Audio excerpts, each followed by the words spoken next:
JNK national conference का तेरा ऐसी सेल है अज जी वन डे कॉन्फ्रेंस है वो की जा रही है और जिला वाला इस कॉन्फ्रेंस के विच डोडा भद्रवाह किश्तवाड़ रामबन रियासी रजौरी उधमपुर कठुआ जम्मू सांबा सारे जेहड़ियां सूबा दी जेहड़ियां ऐसी सेल दे कमेटियां ने उन्हें भी अज इनवाइट किया गया है। 10 साल के बाद नेशनल कॉन्फ्रेंस की सरकार जरिए बनी है। मैं सब तो पहला सारे समाज के लोगों की गुजारिश करूंगी डॉक्टर साहब का वेलकम किया जा सारे और उस तरीके के जम्मू कश्मीर के बाबा कौम शेख साहब ने लैंड टू दी टिलो कानून बनाया जम्मू कश्मीर की आवाम वास्ते और खास तौर पर रियासत जम्मू कश्मीर के लोगों वास्ते देश के किसी भी ऐसी स्टेट के ऐसा कानून नहीं है बड़े वाला मालिक बनाया सू असला चीज कदा भूलनी नहीं चाहिए। जे बाबा साहब भीमराव अम्बेडकर ने देश के संविधान लिखी है समाज के लोगों वास्ते खिदमत की इस तरीके के बाबा कौम शेख साहब ने भी जम्मू कश्मीर की आवाम वास्ते और सब तो ज्यादा फायदा जो मिलया वो सारे लोगों नहीं मिलया गरीब लोगों की दलित समाज के लोगों मिलया और सारे फिर कुताही हुई नहीं हो लेकिन जनाब की तरफों कोई कुताही नहीं हुई बाबा कौम शेख साहब की तरफों कोई कुताही नहीं हुई उमर साहब की तरफों कोई कुताही नहीं हुई। मैं यही गल बड़ा जरूर रखा फकर करना अगर आप जम्मू कश्मीर के बच्चे सेफ है सिर्फ नेशनल कॉन्फ्रेंस की बदौलत है। नेशनल कॉन्फ्रेंस ने सानू जमीन तो उठाई आसमान तक पहुंचाया लैंड टू दी टिलो कानून नहीं बने होंगे तो सारे अस लोग बाने वाले मालिक नहीं है अस अपने बच्चे की भविष्य नहीं बना सकते अस उसका फ्यूचर नहीं बना सकते। कानून बने सारे बुजुर्ग मेहनत की अपने बच्चे की पढ़ाई है IPS IAS अफसर डॉक्टर इंजीनियर बनाए और मैं अपने आप बड़ा खुश नसीब समझा कि मैं इस तंजीम के एज ए कार्यकर्ता होने के नाते मैं काम कर रहा और जनाब की ब्लेसिंग हमेशा साढ़े सिर पर होती है।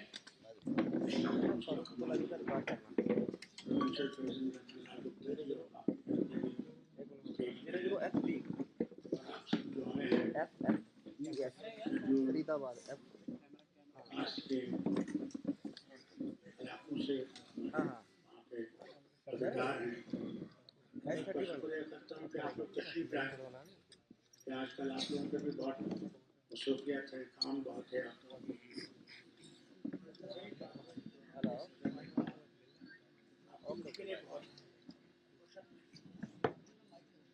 क्या कर रहे हो ये मुश्किलें ये एकदम से खत्म नहीं हम समझे कि वो 2 मिनट में खत्म हो जाए तो सालों की मुश्किल उनको वक्त लगेगा दूर करने के और ये हो जाएगा ऐसी बात है कि नहीं। हिम्मत रखिए उम्मीद रखिए सरकार चुनते आई है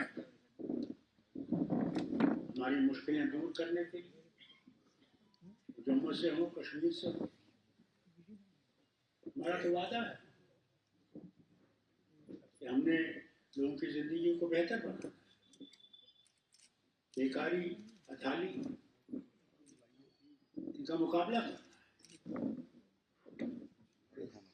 करना नहीं 10 साल तो आपके लिए कुछ भी नहीं जो लोग हुकूमत करते थे वो समझते थे कि आप तो उनकी जेब में बैठे जो भी चाहेंगे करें। ये कायदे आज़म का भी था जना साहब कश्मीर कहाँ जाए, मुसलमान रियासत है तो हमारी बनी पिन दे पिन पिन नहीं बनी। और जिस तरह आप चला देख यार राजवाड़ी पूरा सिरा आ गया। क्या हालत है, स्कूलों की हालत, अस्पतालों की हालत, आपकी सड़कों की हालत, पानी पीने की हालत, नहीं के मरकज ने मदद नहीं, अरबों रुपया हमने भेजा आपके पानी के, उसमें भी गबन हुआ, पैसा खाया, और लोगों को पानी नहीं मिला, इन्हीं के मरकज ने पैसा नहीं भेजा और उसका इस्तेमाल नहीं सही हुआ। इन चीजों पर तहकीकात करनी पड़ेगी, क्या हुआ, तो पैसा लोगों की भलाई के लिए आया, उसका हुआ क्या?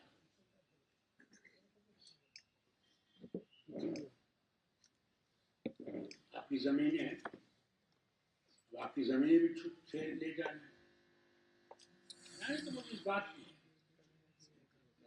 कि अरबों का काम आज जम्मू में हो रहा है, सड़कें बन रही हैं, जगह ही नहीं है। ठेकेदार सारे बाहर से, कहाँ से होगा देखो। जो काम करने वाले वो भी बाहर से, क्या हमारे लोग बंद कराओ यार। बेकार के लोग हैं, चलना नहीं चलना। सर आवाज नहीं आ रही सही। आवाज नहीं आ रही सर। हाँ अब हुआ ठीक। हाँ, बोलिए। तो उसमें ये है तो काम करने वाले बाहर से, हमारे लोग कहाँ जाएं?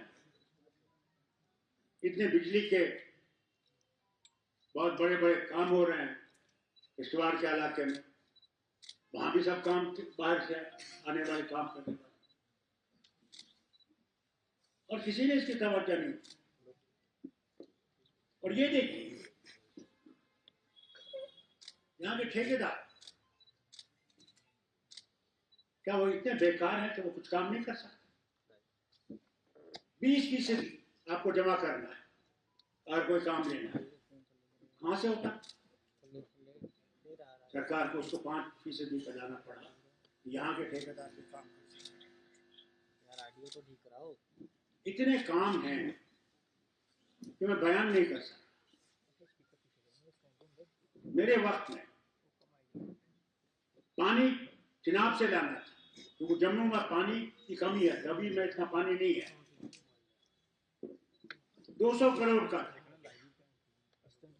तो चिनाब से पानी आता है और सारे जम्मू के लिए 100 साल के लिए आपको कोई तकलीफ नहीं,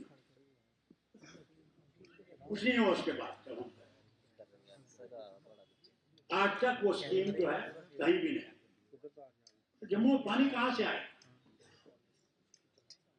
आबादी बढ़ रही है, कॉलोनीज पे कॉलोनीज आ रही हैं, हाल देखिए हमारा, बिजली हम पैदा करें, हमें बिजली नहीं, वो बिजली जा रही है राजस्थान को, वो बिजली जा रही है यूपी को, और हम उस बिजली से महरूम हैं। ये कमाल है, इतनी मोहब्बत है हम लोगों को हमसे, इस रियासत से, कि हम महरूम रहे और वो ऐश है। सबसे बड़े काम जो जम्मू में हो सकता है, यहाँ इंडस्ट्री लग सकती है, और इंडस्ट्री में सबसे बड़ा फायदा यह है कि हमारे बच्चे उस पर काम कर सकते, बच्चियां काम कर सकते, कोई तवज्जो इसकी तरफ, सिर्फ मसवदे बनाए गए। अब जी वो आएगा, अब जी अरब से वो यूएई से आएंगे लगाने के लिए। जब तक यहाँ पे हम लोग वो चीज नहीं बनाए जिसमें कि इंडस्ट्रियलिस्ट आसानी से काम कर सके, रोज उसके पीछे कोई ना कोई ऑर्गेनाइजेशन पीछे लगी रहती है, कोई ना कोई ईडी है, ये है, वो है, वो यहां से भाग गए, हिंदुस्तान से ही भाग गए, अरब मुल्कों में रहते हैं, वहीं से काम चलाते हैं, या दूसरे मुल्कों में चले गए। जब तक ऐसे कानून, ऐसी एजेंसीज खत्म नहीं की जाए, और लोग ईमानदारी से, जैसे मैंने देखा दुबई गया, वहां कैसे लोग आबाद, ऐसी इंडस्ट्री चल रही है वहां पे, कोई तेल नहीं उनके पास, कोई गैस नहीं उनके पास, मगर बादशाह ने उनसे कहा जो तुम कमाओगे मुझे कोई आपत्ति नहीं, आप अरबों कमाओ, मगर मेरा हिस्सा जो सरकार का है वो दो। ईमानदारी से देते हैं, कोई वहां तकलीफ नहीं देता। हिंदुस्तान में पहले ही तंग करने वाले पहुंच जाते, तो इंडस्ट्री लगेगी कैसे? फिर देखिए, खुदा ने आप लोगों को जम्मू में भी ऐसे ऐसे इलाके दिए हैं जो टूरिज्म के लिए बहुत बड़ी चीज हो सकती है। आपके कई इलाके जहां पे सैयाह को ला सकते हैं, आ सकता है, मगर उसी तरफ कोई तवज्जो नहीं दी गई। उसकी तरफ तवज्जो देनी पड़ेगी कि हमारे लोग आगे चलें, इज्जत से रोटी कमाएं, उससे हम लोग आगे बढ़ सकते हैं। आपके बच्चे बच्चियां पढ़ी लिखी हैं, अब वो नहीं जो 47 में थे, आज आप इतने ही बराबर हैं जितने ब्राह्मण है या कोई और है। ये मेहरबानी है अंबेडकर साहब की, उस आईन की जो उन्होंने बनाया, उन्होंने कोई फर्क नहीं रखा कि आप मुसलमान हो, हिंदू हो, सिख हो, क्या हो, सब बराबर। और उस बराबरी को आज दफन किया जा रहा है। आज एक ही फूल चमकना चाहिए, बाकी फूल मर जाने चाहिए। वो देश नहीं। ये देश बनेगा जब हम सब लोग खुश होंगे, आबाद होंगे। किसी धर्म से बात रखते हो, कोई जुबान बोलने वाले हो, किसी भी प्रांत से रखते हो, तब भारत बनेगा। भारत उसके बगैर नहीं बनेगा। और ये कोशिश कर रहे हैं कि भारत को एक ही चीज बनाए, वो कामयाब नहीं होगा। मगर हमने अपने कामों को पूरा करना है।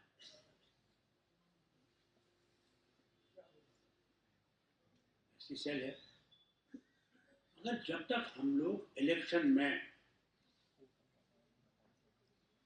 अपनी बहुमत नहीं दिखाएं, तो आप लोग कैसे बढ़ोगे?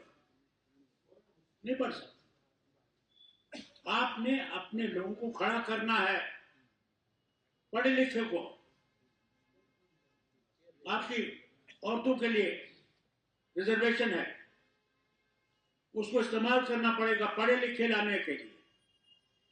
जब भी देखता हूं आपकी मीटिंग होती है, एक भी औरत का नहीं देखता। ये सिर्फ मर्दों के लिए है? भैया ये बात याद रखिए, ये बीच में बैठ क्यों जाता है? मोबाइल बंद करिए ना, जिसके पास मोबाइल है।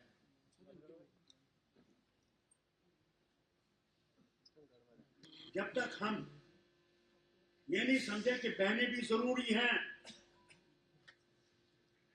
गाड़ी के दो पहिए हैं, एक मर्द है एक औरत है, तब तक हिंदुस्तान आगे नहीं चलेगा। बिल तो पास कर लिया हमने पार्लियामेंट में, वो अल्लाह ही जाने कब पूरा होगा, कब उनको वो ताकत मिलेगी। क्योंकि मर्द की एक सबसे बड़ी मुसीबत ये है, वो सिर्फ अपने पास रखना चाहता है, औरतों को देना नहीं चाहता। वो समझता है इसका काम सिर्फ बच्चे पैदा करना है, घर को संभालना है, खाना पकाना है। वो जमाना जाने लगा भैया। अब औरत को भी अपनी जगह खड़ा होना है। वही घर आबाद रहता है जिसमें दोनों काम करते हैं। अब दुनिया आसान नहीं रही। पूछिए घर में तेल की कीमत कहां पहुंची, खाने के तेल की, आपके मसालों की कीमत कहां पहुंची, दाल और सब्जी की कीमत कहां पहुंची। मैं गोश्त की बात नहीं करूंगा। महंगाई आसमान पर चलती है और एक आदमी से घर नहीं चल सकता। इसके लिए आपको सोचना चाहिए। हमने रिजर्वेशन तो रख दी है, मगर जब तक आप पढ़े लिखे इन बच्चों को आगे नहीं लाओगे, आपका कभी भी भला नहीं होगा, कभी नहीं। हम समझते सिर्फ हम ही हम हैं। अगली दफा कभी आप मीटिंग करें, मैं देखना चाहता हूं आपकी बहनें कहां हैं जिन्हें कल खड़े होना है। वो 4 बैठकियों बाकी, कोई 4 बैठकी रहती हैं और कोई 4 से ज्यादा नहीं, कोई है।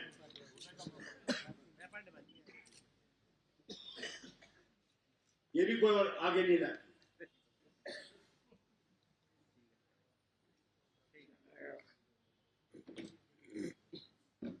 एक को एक का चेहरा पसंद नहीं, दूसरे को दूसरा चेहरा पसंद, कैसे बढ़ेगा?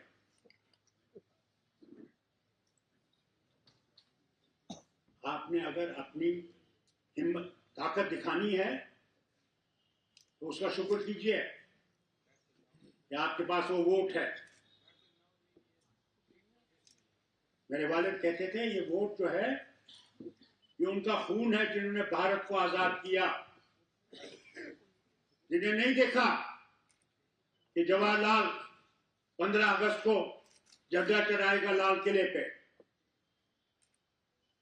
उसी किले के अंदर जहां फांसी के लिए तैयार रखा था जनरल शहनवाज खान और दूसरों को, जो हिंदुस्तान की आजादी के लिए बोस साहब के साथ लड़ रहे थे। और वो दिन आया, ठीक है, खून देखे, जलियांवाला बाग भी देखा, कौन सी तबाही नहीं देखी, कौन सी वो काला पानी नहीं देखा लोगों ने, मगर भारत आजाद हुआ। अब आजादी को रखना और उसको आगे चलाना आसान नहीं है। वो आज भी कुर्बानी चाहता है, आज भी,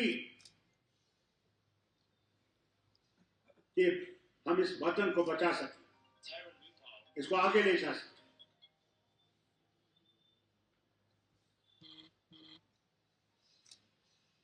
अगर नहीं कर सके फिर हम भारत को बचा नहीं सकते। भारत को बाहर का खतरा नहीं है, भारत को अंदर का खतरा है।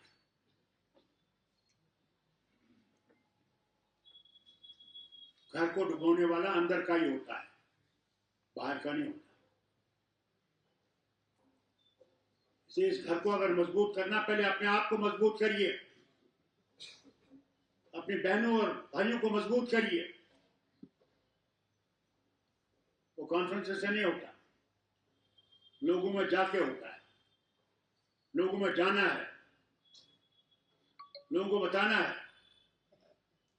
कि क्या क्या मुश्किलात हैं, उनका क्या इजाला करें। जब तक लोगों में नहीं जाओगे कभी भी आप लोगों को जीत नहीं सकते। उनका प्रोपेगेंडा है, हिंदू खतरे में है। 80% हिंदुओं तो खतरा कहां से है? सिर्फ लोगों को डराने के लिए ऐसे प्रोपेगेंडा किए जाते हैं। इसलिए अगर इसका तोड़ आपने करना है तो आप कर सकते हैं। ये हर एक का फर्ज है। कितना शोर था मेरे वक्त में, यानी आपको याद है वो बिल नंबर 9 नंबर बिल ऐसे फैलाया गया कि वो आएंगे जी, आपकी जमीनों पर बैठ जाएंगे, आपको घरों से निकाल देंगे। और मैं थक गया लोगों से कहते कहते, कोई आ नहीं आ सकता जब तक होम मिनिस्ट्री हिंदुस्तान की इजाजत नहीं दी, कोई बस नहीं सकता। किसी ने सुना? हमने आपसे कहा 370 कश्मीरियों के लिए नहीं है। महाराजा ने 1927 में जो कानून बनाया वो कश्मीरियों के लिए नहीं था। वो डोगरों को बचाने के लिए था। डोगरों को खतरा था कि पंजाब जो है अमीर है, पंजाबी, वो आपकी जमीनों पर कब्जा करेंगे, आपकी नौकरियों पर कब्जा करेंगे। तब उन्हें 1927 में कानून लाया। आज क्या हाल है? आज आपने उस वक्त थालियां भी बजाए, लड्डू भी बांटे। आज देखो ना भैया, आज नौकर भी बाहर से आ रहा है। आज नौकरियां तुम्हारे लिए नहीं है, दूसरों के लिए है। तुम्हारी जमीन ही जा रही है। कश्मीर कोई नहीं आएगा, उनको मुसलमानों का डर है।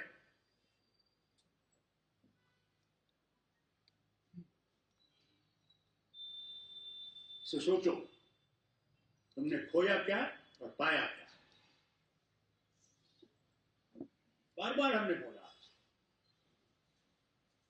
कभी आपने, हम पाकिस्तानी, मैं मुसलमान, तो कोई शक नहीं, मगर मैं वो मुसलमान हूं जो भारतीय मुसलमान, चीनी या पाकिस्तानी मुसलमान नहीं। मगर ये प्रोपेगेंडा किया गया हमारे हिंदू भाइयों पे, जो नेशनल कॉन्फ्रेंस में थे, उन पे उंगली उठाते थे, ये पाकिस्तानी है।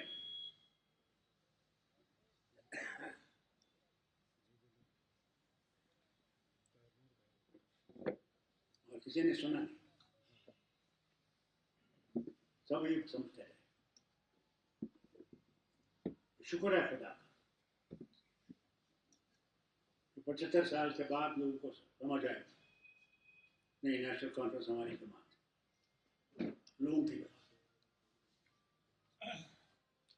हमने सर नहीं झुकाया, न सर झुकाएंगे, ये भी मैं आपसे कहता हूँ। इतनी भी तकलीफें आई हमें, कम तकलीफें हमें नहीं आई।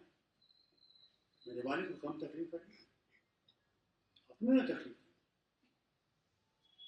मगर सर नहीं झुकाया, खड़े रहे, क्योंकि भरोसा था उस पे और लोगों पे। अच्छा करोगे तो वो खुद मदद करेगा। आज जब इलेक्शन आए, लोग क्या कहते थे, प्रोपेगेंडा क्या था,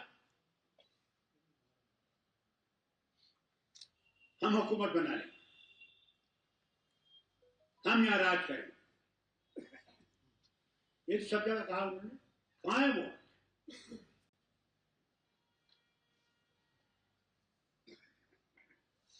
उसने मेहरबानी, हम लोग खुद ये नहीं समझते कौन जीतेगा कौन हारेगा, और उम्मीद उस पर कि अगर हम सही होंगे और हमारा मकसद सही होगा कि हम सबसे बराबरी करेंगे, कोई फर्क नहीं करेंगे ये मुसलमान है, हिंदू है, सिख है, जम्मू का या कश्मीर का है, उसने मदद। आज हम हुकूमत चलाना आसान नहीं है, मुश्किलें हजारों हैं, अगर आप लोगों की दुआएं साथ होंगी और उसकी मदद साथ होगी तो हम लोग मुश्किलें पार कर सकेंगे। और साथ उसका होना चाहिए और आप लोगों का, और सच बोलने की कोशिश करें, झूठ बोलने से कुछ ही चाहिए। मैं आपको सब्ज बाग दिखाऊं और नीचे रेत ही रेत हो, वो नहीं चाहिए, क्योंकि वो देखता है, आप समझते हैं वो नहीं देखता। जो आप करने वाले हो वो भी वो जानता है।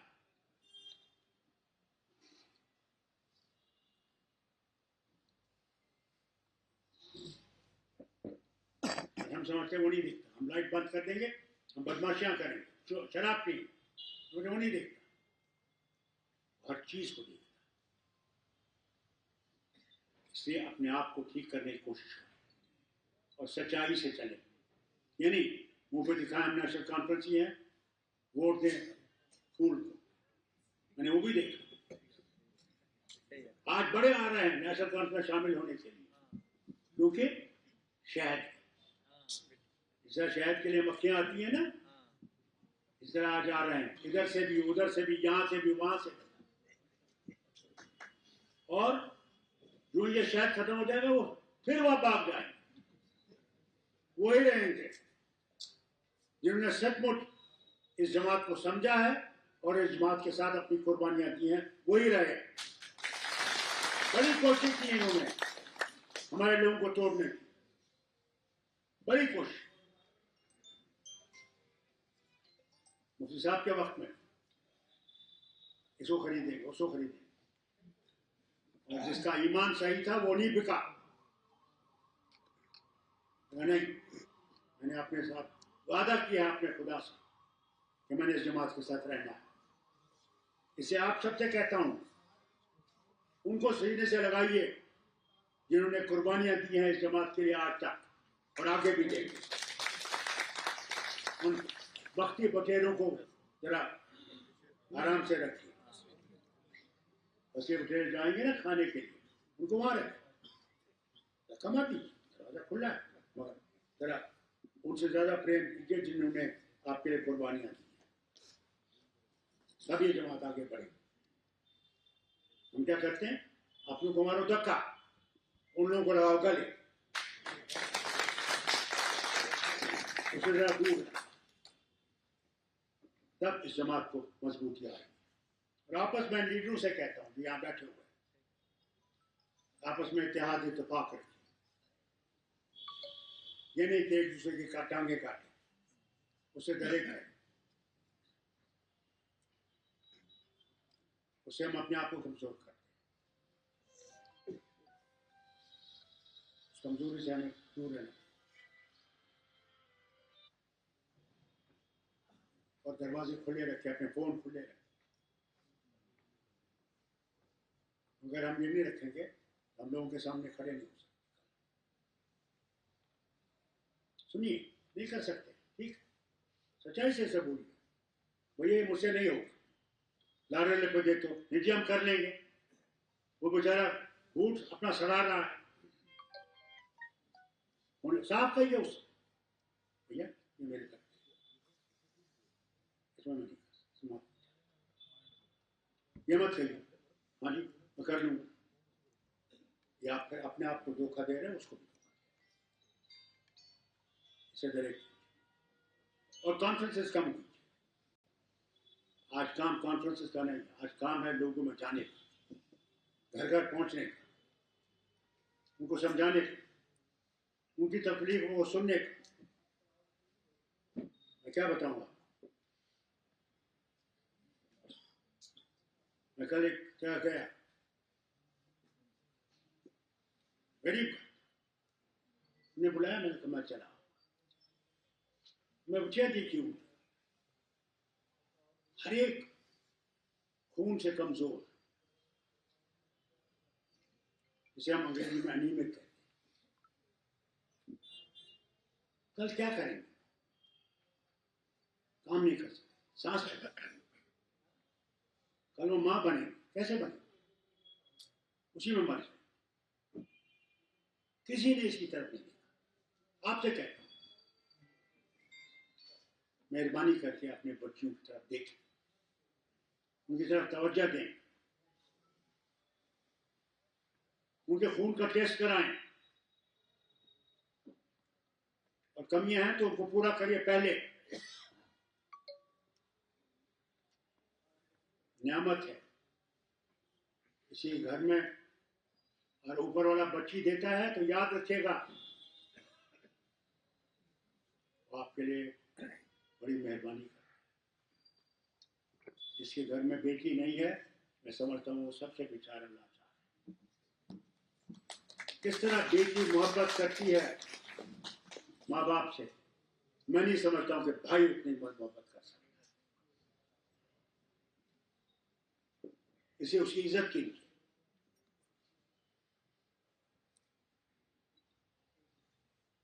और आज हमारे पास हैं, साधन हैं जिनसे इसे इसकी तरफ तवज्जो दी जा सकती।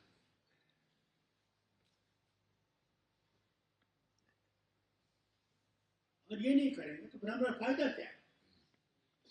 सियासत है, पहले घर को ठीक करो, तो घर ठीक हो फिर वतन भी ठीक होगा। जब घर ही बर्बाद होगा तो वतन कैसे ठीक रहेगा? इसे इस रियासत का खुदा ने जो हम लोगों को अब चैलेंज दिया है, इस चैलेंज को पूरा करना हमारा फर्ज है। कोई हम पे मेहरबानी नहीं कर रहे हैं। ये जो कांटू का ताज अल्लाह ने हमारे साथ पर रखा है, इसमें हमने आप लोगों की मेहनत, आप लोगों की मुश्किलों को दूर करना है। और हम आपकी मुश्किलें दूर नहीं करें तो हमारा क्या फायदा? मैं इनसे बार बार कहता हूँ, मैंने जम्मू में जब मैं 96 में आया, 96 में 8 सीटें थी अपर हाउस में, 6 मैंने जम्मू को दी, क्योंकि आप लोगों ने वोट नहीं दिए।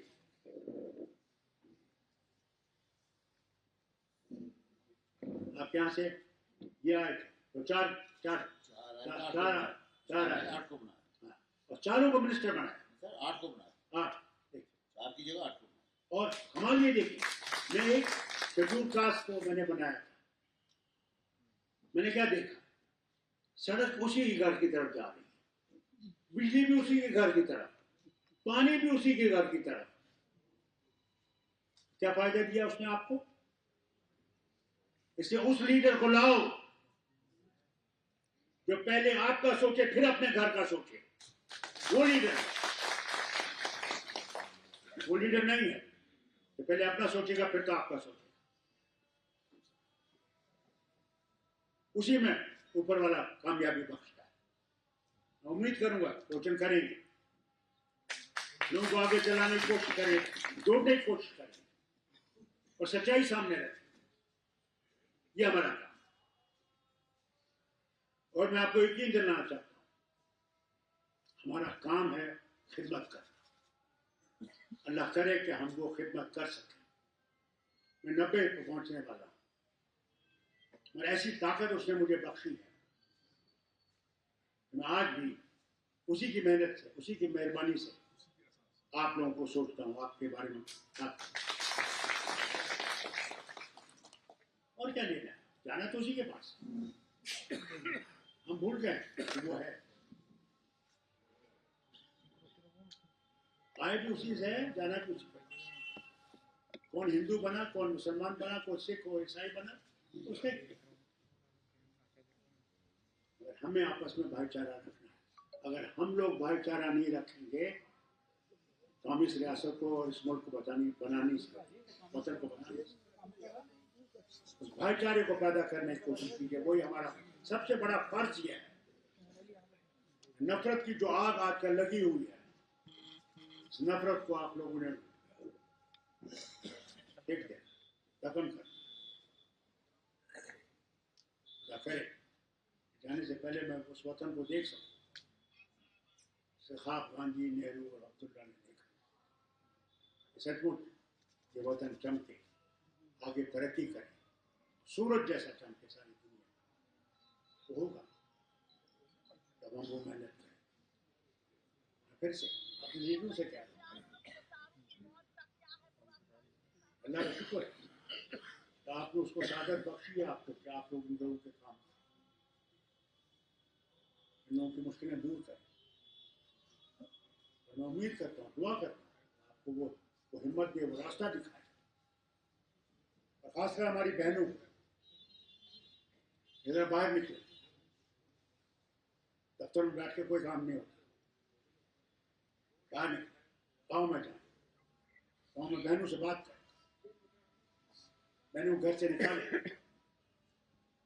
उनको बताएं कि आपका हिस्सा है, आप हिस्सेदार हैं, उस हिस्से को इस्तेमाल करें।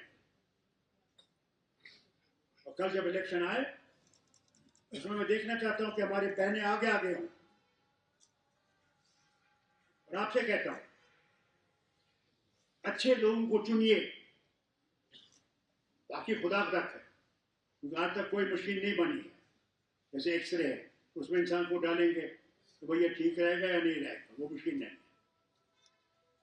मगर आज वक्त आ गया है, आपके सामने बहुत बड़ा चुनौती आने वाली। उसमें डॉक्टर जी से और सबसे आपसे कहता हूँ, सब लीडरों से जो यहाँ बैठे हैं, उनको लाने की कोशिश कीजिए जो लोगों की खिदमत करना चाहें। वही इस कौम को उठा सकता, नहीं तो नहीं उठा सकता।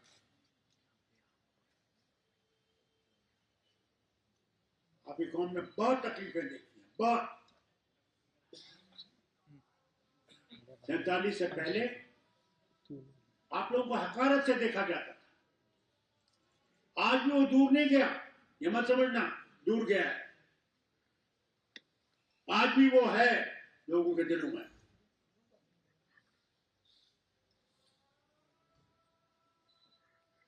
आपको साथ बैठा के खाना नहीं खाएंगे, क्योंकि हम लोगों ने वो नफरत पैदा की। मैं एक जमाना जानता हूं जहां पर क्या था। एक जगह, मैं रियासत का नाम नहीं लूंगा, जहां पे जब शेड्यूल कास्ट चलता था उसको घंटी बजानी पड़ती थी कि कोई बड़ा कास्ट वाला ये ना देखे, उसकी नजर ना पड़े उस पर। और मुसलमान उस तालाब में नहा सकता था मगर शेड्यूल कास्ट नहीं नहा सकता।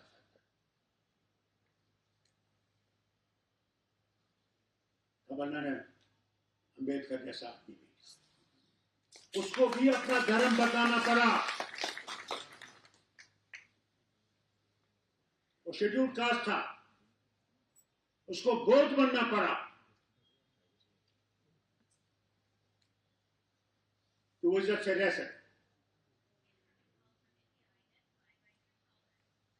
जब ये बना था ना, कास्ट सिस्टम शुरू हुआ था, ये नफरतें पैदा करने के लिए नहीं था, ये सब काम बांटने के लिए था। फिर इंसान ने इसको बदल दिया। इस नफरत को आपने बदलाना है। हम लोगों ने कोशिश करी, हम इंसान बने। जिस दिन हम इंसान बनेंगे उस दिन हमें कोई पीछे नहीं कर सकता। वो इंसान बनने की कोशिश और अपने धर्म को समझने की कोशिश। कहता हूं कोई धर्म बुरा नहीं, इंसान बुरा है, धर्म बुरा नहीं। तो धर्म को पढ़िए जो इंसानियत से है, इंसान मेरी दुआ है उससे जो हम सब का मालिक इस रियासत को मुश्किलों से निकाले, हम लोग आगे बढ़ सके, तरक्की कर सके, हम लोग खड़े रह सके दूसरी रियासतों के साथ और इज्जत से खड़े रहे।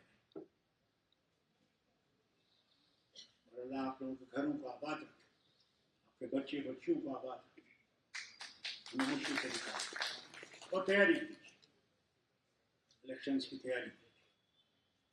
जब भी आए पहले आज से तैयारी नहीं, वैसा नहीं जैसे पिछला इलेक्शन आने वाला था असेंबली का, तो लोग कहते देखिए इलेक्शन नहीं आए, ये है वो है। मैं बार बार कहता हूँ इलेक्शन आएगा आएगा आएगा, मानते नहीं। तो जब आ गया कुछ लोग तो ऐसे लुढ़के के पूछो ही, और कुछ लोग ऐसे जीते जिसका पता ही नहीं था वो जीते। अब हमने इकट्ठे काम करना है, जो जीता है या जो हारा है, हमने इकट्ठे करके इस रियासत को बनाना है। यह रियासत अकेले नहीं बनाई जा सकती, सबको साथ लेके इसको बनाना है, तब ये खुशहाल रियासत बनेगी।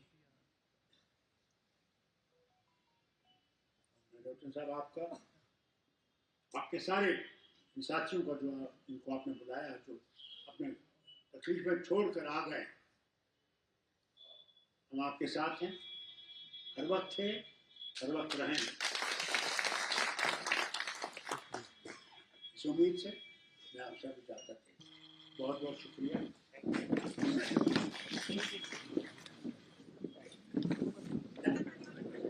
जानबूझकर डिले कर रही है। Place of worship You know, if I answer your question, all my speech will be over, and the original question will be there. Mike इधर पे जाओ थे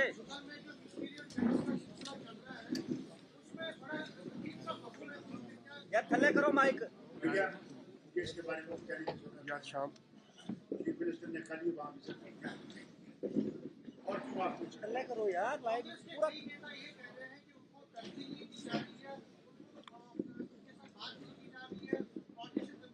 किसने कहा जनाब? किसने कहा? हैं?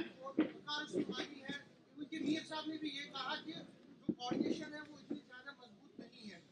कहीं ना कांग्रेस के जो नेता वो कह रहे हैं कि हमें तरजीह नहीं दी जा रही। क्या चाहिए?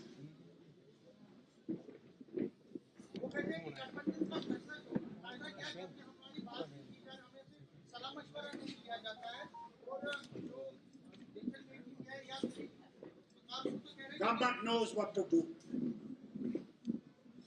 The government will function as it wants to function. Nobody can dictate terms to the government. Sir place of worship act पे फिर 370 को आप बोल रहे हैं, आप अपने कोर्ट को उसको चेंज कर रहे हैं 370 इससे कहिए जब वो थे 370 के जमाने में गया ना, मुझे पूछिए ना, जिम्मेदार तो वही है ना। मैंने मुफ्ती साहब से कहा था इनसे गठजोड़ मत कीजिए, वो गए थे, कांग्रेसी भी गए थे, हम भी गए थे, सारी जमातें गए थे, क्या हुआ? इनसे गठजोड़ किया हुआ, अपने अंदर देखे ना वो, फिर हमसे प्लेस ऑफ वर्शिप एक्ट पे फिर से सुप्रीम कोर्ट में गए हैं। Sir place of worship act पे फिर से सुप्रीम कोर्ट में गई है मथुरा ईदगाह कमेटी। उनका कहना है कि सरकार लेट कर रही है जानबूझकर इसको। सर विस्थापित कश्मीरी पंडितों को लेकर क्या कुछ कहेंगे? कब आखिरकार उनकी वापसी होगी अपनी घाटी में विस्थापित कश्मीरी पंडितों की? 19 जनवरी 21 साल हो गए उनको घर से बाहर। ये 10 साल हुकूमत की उन्हें क्या, उनसे पूछिए ना, अब मुझसे क्यों पूछ रहे? मुझसे सवाल क्यों कर? सर सरकार आपकी है, भरोसा जताते हैं आप पे कि आप सुनिए, ये नहीं माने हुए सरकार, वो तो 10 साल से थे, उनसे पूछिए ना क्या किया, कितनों को आबाद किया। मुझे तो आप पूछती नहीं, वो तो जवाब भी नहीं देंगे आपको। फारूक पर से आप पूछते कमाल। असुद्दीन ओवैसी ने कहा है कि यूसीसी जो है वो सिर्फ मुसलमानों को परेशान करने के लिए है। आप इसे कैसे देखते हैं? मैं वही साहब के बारे में, मैं उनके बयान के बारे में, यूसीसी को आप ये मेरा काम है, वो जाने और काम। ट्रंप ने कल प्रेसिडेंट बने हैं और कल ही उन्होंने एक फैसला किया जिससे जो इंडिया के जो वर्कर्स वहाँ पे काम करते हैं उनमें सिटीजनशिप पे उन्होंने कई फैसले लिए। आपको लगता है कि जो उनका जो फैसला है वो कहीं ना कहीं जो हमारी फॉरेन पॉलिसी है कहीं ना कहीं उसके लिए खतरा है? ये सवाल आपको फॉरेन मिनिस्टर से करना चाहिए जब वहाँ से वापस आए। दिल्ली इलेक्शन जो स्टेटहुड की मांग कब मिलेगी वापस? सरकार जिन्होंने 1 लाख नौकरियों का वादा किया था वो वादा पूरा करने में बहुत समय लगा रही है। कौन? अभी तो 5 साल है जनाब। वो जो 50,000 की नौकरी की बात कर रहे थे, अगर उनसे पूछे कितने लगाए उन्होंने, उनसे तो आप पूछ नहीं सकते ना, क्योंकि वो जवाब नहीं देंगे। फारूक अब्दुल्ला को आप 3 महीने में पकड़ देने वाले। वाह कमाल, अल्लाह आपको सलामत रखे। ऐसी जर्नलिज्म आप करेंगे तो आप आबाद हो। वापस मिलेगा जम्मू कश्मीर की जनता को। आम आदमी पार्टी ने की वो पंजाब की एडमिनिस्ट्रेशन का इस्तेमाल कर रही है दिल्ली इलेक्शन। कौन? भारतीय जनता पार्टी दिल्ली में ये आरोप लगा रही है कि आम आदमी पार्टी पंजाब एडमिनिस्ट्रेशन का यूज कर रही है दिल्ली। आम आदमी पार्टी पंजाब में, आम आदमी पार्टी कौन किसको इस्तेमाल कर रहा है? क्या बीजेपी इस्तेमाल नहीं कर रही है सेंट्रल गवर्नमेंट को? वो नहीं दिख रहा आपको? वो नहीं दिखेगा। सबसे पहले तो मैं मीडिया पे शक करता हूँ। आप लोग तो बोल नहीं सकते हो, आप लोग लिख नहीं सकते हो, सवाल जरूर कर सकते हो, लिख नहीं सकते। और सब जम्मू कश्मीर की जनता को राष्ट्रपति ने लिख नहीं सकते, मैं आपसे कह रहा हूँ। फारूक साहब, जम्मू कश्मीर की जनता को स्टेटहुड कब वापस मिलेगा? क्या मिलेगा? स्टेटहुड जब ऊपर वाले को मंजूर होगा। फारूक साहब, राष्ट्रपति ने कहा है कि घुसपैठ जो है वो राष्ट्रवाद के लिए खतरा है। क्या बात? घुसपैठ जो है उपराष्ट्रपति ने कहा है कि उपराष्ट्रपति ने क्या फरमाया है? ये फरमाया है कि जो घुसपैठ है वो भारत के लिए और राष्ट्रवाद के लिए खतरा है। अच्छा, मुबारक मुझे कलाम। Sir, opposition party Jammu Kashmir में ये कह रही है, खासकर पीडीपी, वो कहते हैं कि बीजेपी और एनसीपी की सीक्रेट अंडरस्टैंडिंग है, क्योंकि जो कांग्रेस को साइडलाइन कर रही है। बहुत मुबारक, नहीं, मेरा सवाल उनके कलाम को बहुत मुबारक। अल्लाह ताला उनको सलामत रखे और ऐसे ही कलाम वो बोलते रहे। स्टेटहुड सब चाहते हैं कि जल्द से जल्द हो, क्योंकि उस पर भी कोई बात कमिटमेंट नहीं आ रही है। अरे भैया, तुम्हें बहुत जल्दी है, लोगों को बहुत जल्दी, तुम्हें तो बहुत ज्यादा जल्दी। ट्रेन जो है वो घाटी तक उसको लेकर क्या कहेंगे? क्या ट्रेन शुरू हो रही है दिल्ली से, ये ट्रेन जो है वो 2 महीने के डिले हो, मैंने जो सुना है कि वो 2 महीने के डिले हो गए। मेरे ख्याल से कुछ चीज़ें अभी तैयार नहीं है, उनको जो तैयार करेंगे। मुझे समझता हूँ कि अप्रैल में टूरिस्ट सीजन भी शुरू हो जाएगा, उस वक्त शुरू करें। सर बिजनेस नहीं तो मैं खुद तैयार था, 25 तारीख को शुरू होने वाली थी, मैं खुद श्रीनगर इस रेल से जाना चाहता हूँ। सर आगे के आपको ही सिर्फ सवाल पूछना है और कोई भी नहीं। आप कौन सी मीडिया से हैं? कौन सी मीडिया से हैं आप बताइए? What media are you? अल्लाह तेरी सलामत रखे और तेरी मीडिया को सलामत। बजट क्या उम्मीदें हैं यूनियन बजट से? सर यूनियन बजट से नहीं ना, यूनियन बजट का क्या है? मैं बजट जानता ही तो पता नहीं बजट क्या है। Farooq sir, there is massive politics in the state of Maharashtra over illegal, Bangladeshis. Recently, actor Saif Ali Khan was attacked by someone, and the police has come up with this theory now that he is a Bangladeshi. Your India alliance partner Shiv Sena UBT is saying that Home Minister and the government of Maharashtra are answerable on this. That how comes so many infiltrators have managed to reach Maharashtra? Maharashtra is a work where people all go. It's a rich state. Everybody from here, Jammu Kashmir, go and see how many people are from our state who are surviving and earning their earnings in Maharashtra, in Mumbai. It's a financial capital of India. Now if somebody has come and has attacked Saif Ali Khan, first of all, I am against these things happening. And I wish him well. But you can't blame a nation for one man's doing. You remember what happened in Canada? What happened in America? You remember? And they put blame on India. How can you put one person who does something on the nation? We are part of the nation. If India does something bad in UK, will you blame India for it? It's that man, not the nation. For God's sake, get out of this tragedy. Farooq sir, but the question We have to live together. Remember one thing. SARC was organized by Mrs. Gandhi. God bless her soul. You know what was SARC for? Like European Union. So that we, all countries that are our neighbors, that we would work together for betterment of our nations. We need that again to be revived.